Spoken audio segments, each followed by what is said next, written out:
Ngiyambonga kakhulu uNkulunkulu bazalwane egameni lomfelo uJesu. Amen.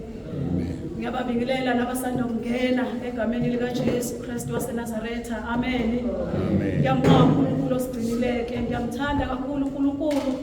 Ngiyalangazelela kakhulu lo iphambi kwemntwana kaNkulunkulu okholwayo omthandayo kakhulu uNkulunkulu egameni lika Jesu. Ngizoqhubeka nohlelo, ngizocela ukuqhubekela kubafundisi noma mama befundisa abakhona njena. Noma befundi nobaba bafundisi abakhona, ngithanda ukubanikeza leli thuba bezosho abakushoyo la ngaphambili egameni lika Jesu. Beze nje ngaphambili, ozala ngaphambili uzozisho ukuthi ubani wabani egameni lika Jesu. Kodwa nje beze la ngaphambili ngideda leli thuba ukuthi ngibanikeze egameni lika Jesu. Amen.